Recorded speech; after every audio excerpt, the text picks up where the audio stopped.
Assalamualaikum warahmatullahi wabarakatuh. Bagaimana kabar semuanya? Semoga kebaikan kesehatan selalu menyertai kita. Amin, amin ya robbal alamin. Pada kesempatan ini kita akan belajar dan berdiskusi bersama tentang hakikat supervisi pendidikan anak usia dini.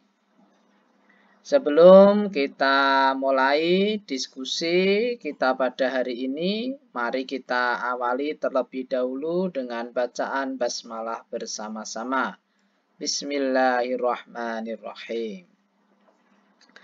Mahasiswa sekalian dimanapun berada, ketika kita berbicara supervisi, gitu ya, berbicara tentang supervisi pendidikan anak usia dini, maka yang terlintas di dalam pikiran kita adalah bagaimana proses pendidikan anak usia dini itu dapat berjalan dengan baik sesuai dengan yang direncanakan.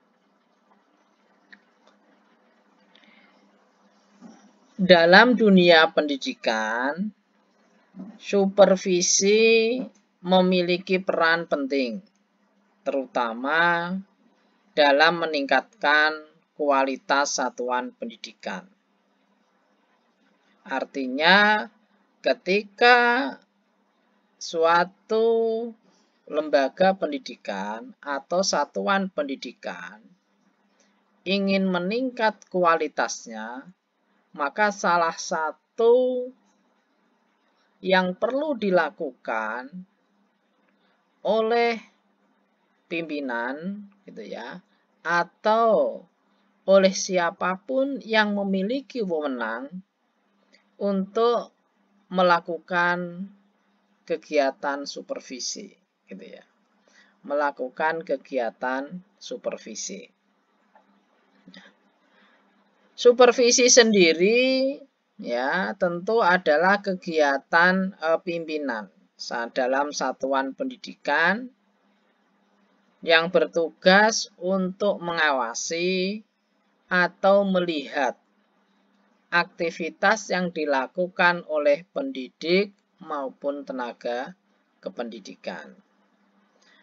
Artinya supervisi ini yang berwenang melakukan adalah pimpinan, ya, atasan, gitu ya, terhadap bawahan atau terhadap guru atau tenaga kependidikan.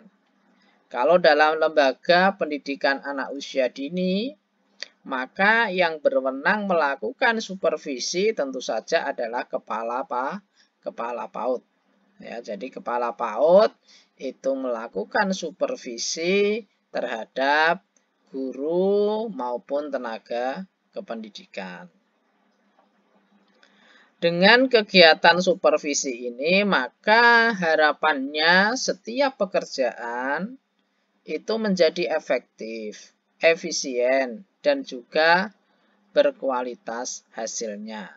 Artinya, hasil akhir dari kegiatan supervisi ini adalah untuk meningkatkan kualitas pendidikan, terutama adalah peningkatan guru dalam kegiatan proses belajar mengajar atau dalam aktivitas pembelajaran.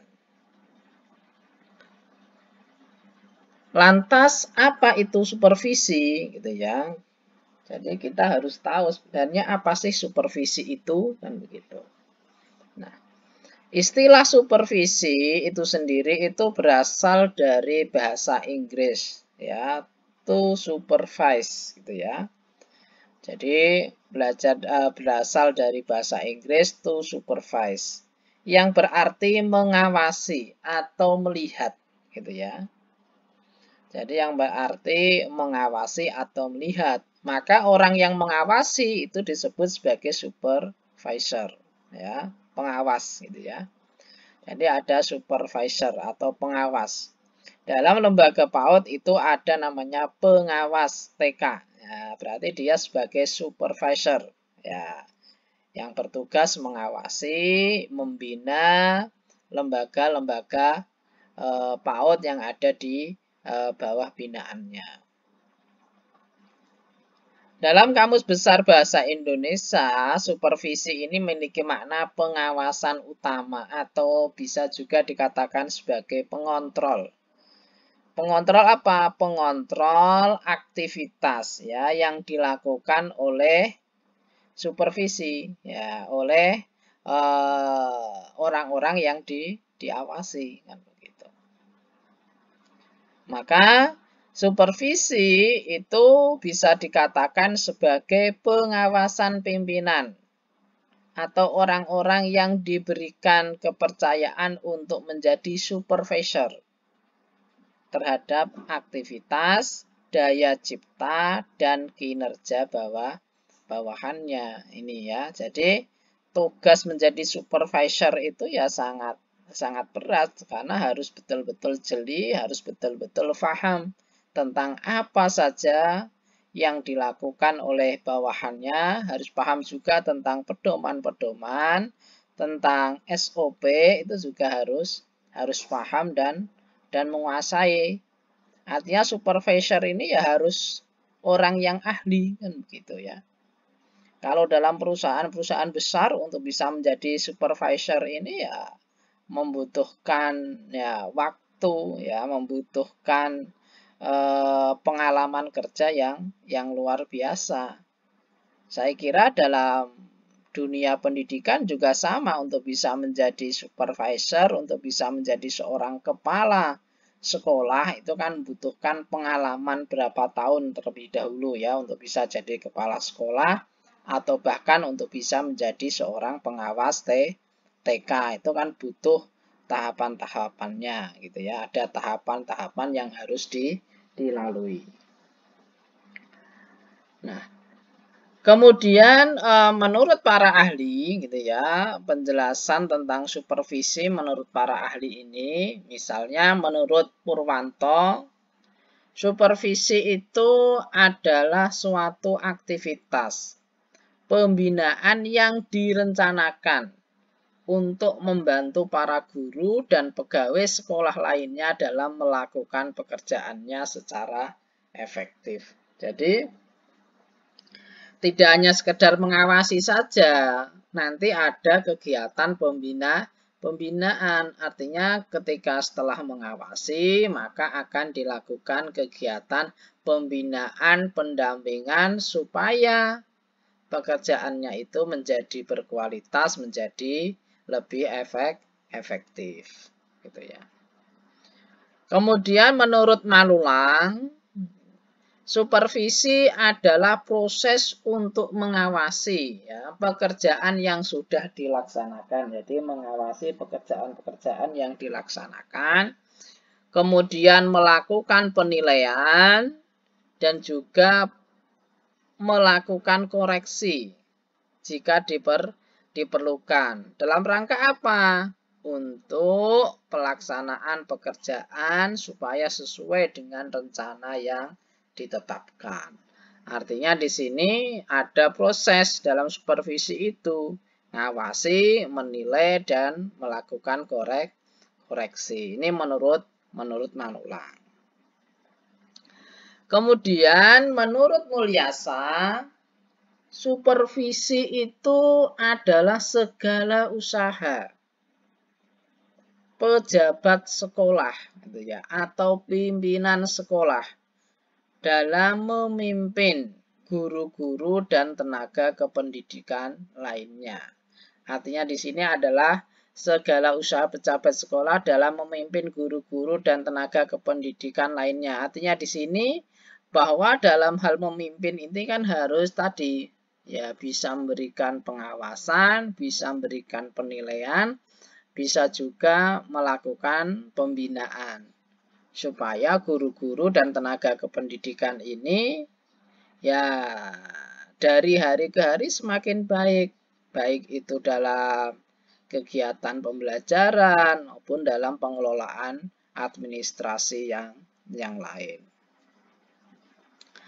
Kemudian menurut Sagala, supervisi adalah bantuan dan bimbingan profesional kepada guru dalam melaksanakan tugas instruksional. Jadi tugas instruksional itu adalah tugas yang berkaitan dengan belajar mengajar atau dalam kegiatan pembelajaran. Supaya apa? Supaya kegiatan pembelajaran itu menjadi berkualitas hasilnya.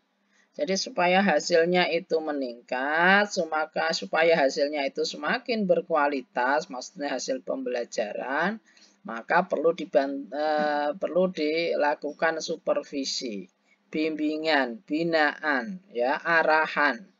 Sehingga apa yang dilakukan oleh guru itu sesuai dengan prosedur, ya, sesuai dengan rencana yang sudah ditetapkan.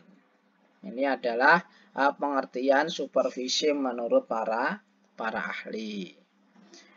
Maka dari itu supervisi PAUD itu bisa dimaknai sebagai suatu tindakan pengawasan yang dilakukan oleh kepala satuan terhadap pendidik dan tenaga kependidikan dalam melaksanakan kegiatan pembelajaran maupun administrasi lainnya dalam rangka meningkatkan kualitas satuan pendidikan anak usia dini. Jadi di sini supervisi PAUD adalah tindakan pengawasan, melakukan pengawasan, ya, terhadap apa? Ya, terhadap kegiatan pembelajaran atau kegiatan administrasi lainnya.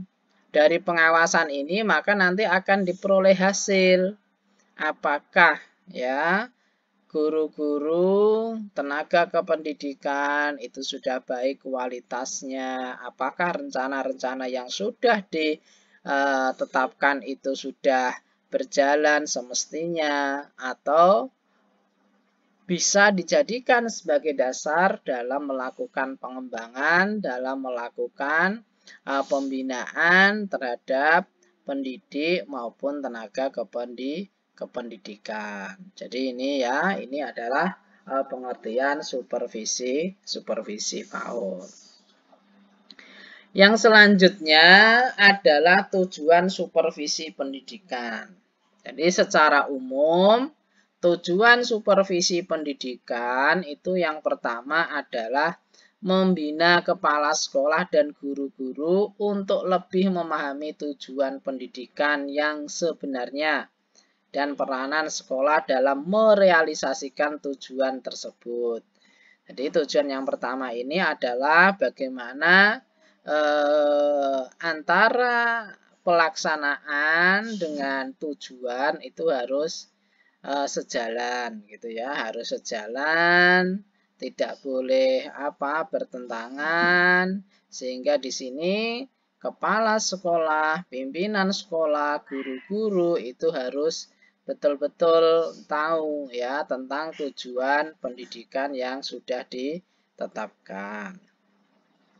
Kemudian yang kedua, memperbesar kesanggupan kepala sekolah dan guru-guru untuk mempersiapkan peserta didiknya menjadi anggota masyarakat yang lebih efektif. Artinya di sini tadi, ya, bahwa supervisi ini adalah dalam rangka untuk meningkatkan kualitas, ya, kualitas pendidikan termasuk kualitas lulusan, yaitu kualitas peserta didiknya setelah menempuh proses pendidikan.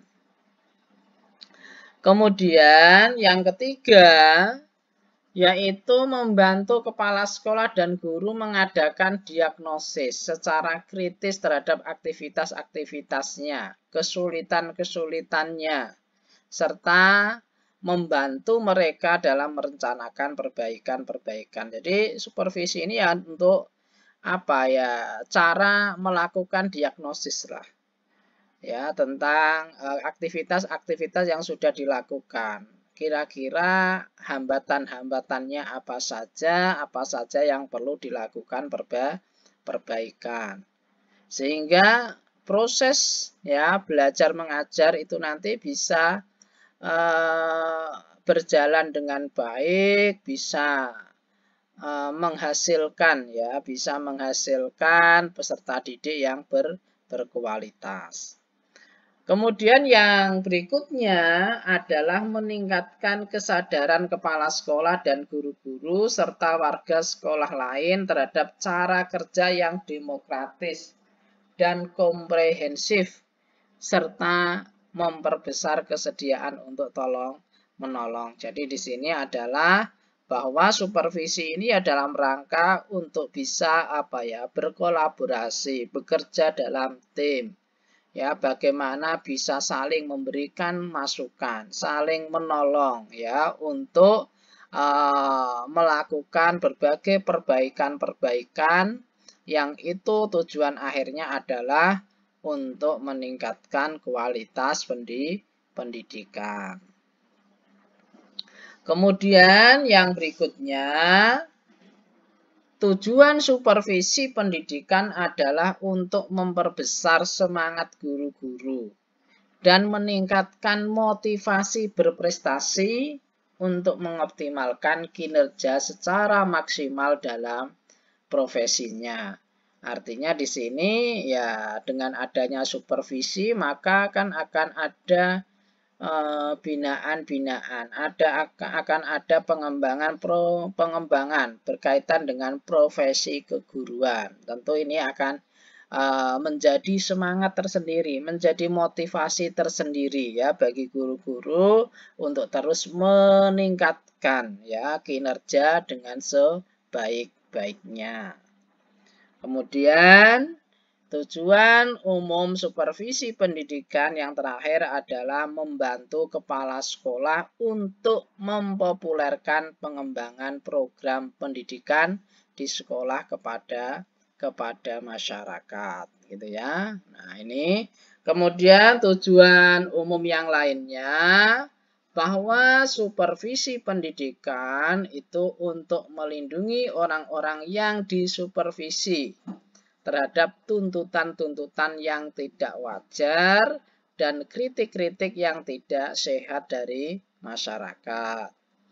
Kemudian yang berikutnya, membantu kepala sekolah dan guru dalam mengevaluasi aktivitasnya untuk mengembangkan aktivitas dan kreativitas peserta didik. Jadi untuk bahan evaluasi.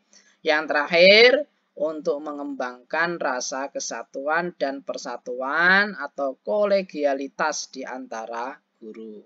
Nah, inilah tadi pengertian dan tujuan supervisi pendidikan. Apakah sudah bisa dipahami penjelasan ini? Nah, apabila dari teman-teman mahasiswa semuanya ada yang belum paham, belum jelas tentang